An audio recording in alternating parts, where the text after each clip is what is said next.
The Colosseum, centerpiece to a vast industry of propaganda and entertainment. Ancient Romans flocked here in their thousands to be amazed by the empire's most legendary stars, gladiators. But one Colosseum legend is cloaked in mystery. Were giant sea battles staged inside the arena? The Colosseum was a real showpiece, so I think it's not improbable at all that the Romans would hold such a sea spectacle. How could this stadium possibly be filled with battleships? There's a clue buried right next to the Colosseum. A 3-foot wide tunnel that runs right beneath the walls. Archaeologists believe that it may feed into a labyrinth of strange, shallow channels. Channels that lead to the center of the arena. Could these be the remains of a gigantic system with the power to flood the Colosseum with water? So the emperor could stage full-blown sea battles, the ultimate display of Roman might and ingenuity.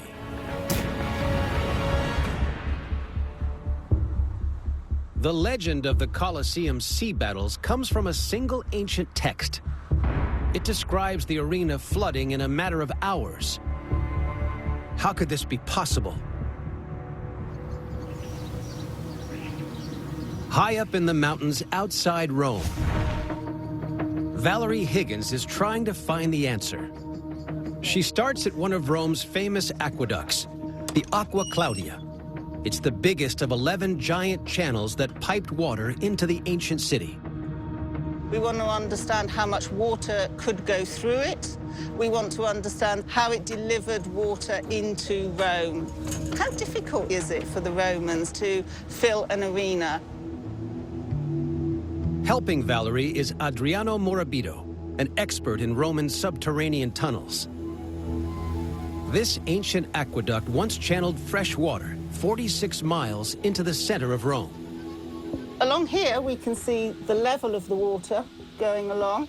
Maximum half a meter of water, and then the rest was just empty.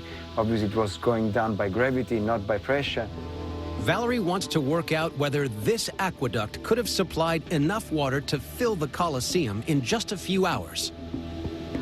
What we would like to do is measure the height of the aqueduct and then measure it in another place as well, so we can work out the gradient. The slope of the tunnel floor will help them calculate how fast water flowed into Rome. So here is 110, and there is 87. So we have a 23 centimeters difference in 9 meters. But what they find is a very gentle slope, a gradient of only 1 in 40. They didn't actually want the gradient to be too steep. Water that's flowing too fast erodes the structure. Valerie's work shows the water here would have flowed far too slowly to fill the Colosseum as the legend describes. It's an extraordinarily large arena. It isn't filled very high. It's only filled to like 1.5 meters, but nevertheless, it's really hard to imagine water coming through here, filling the Colosseum. But Valerie believes the aqueduct may not tell the whole story. She thinks there may be a crucial piece missing from this complex puzzle of Roman plumbing. Multiple aqueducts, 11 in total, channeled fresh water directly into ancient Rome. Valerie's theory is that when the Colosseum was built, a huge water tank was added somewhere near the amphitheater. The tank stored enough water to flood the Colosseum in one shot. Beneath the amphitheater, the network of circular channels distributed the stored water quickly and evenly into the arena floor, ready for a spectacular sea battle. Then, 4 huge drainage channels opened to flush the water away again, in time for the next games. But if a giant storage tank was the key to filling the Colosseum with water, where is it?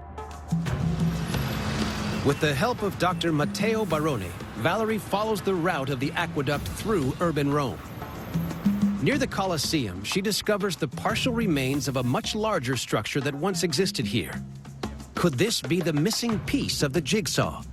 We have some remains of a monumental fountain. What is interesting about the monumental fountain is there was a water storage unit in it. Valerie thinks the original structure is now missing, but would have been big enough to hold the 3.5 million gallons needed to fill the Colosseum.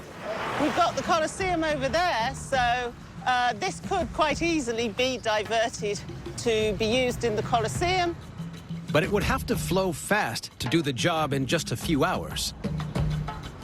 She makes one final measurement to work out the slope between the tank and the floor of the Colosseum.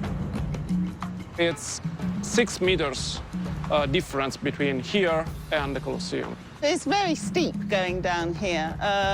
It descends quite fast.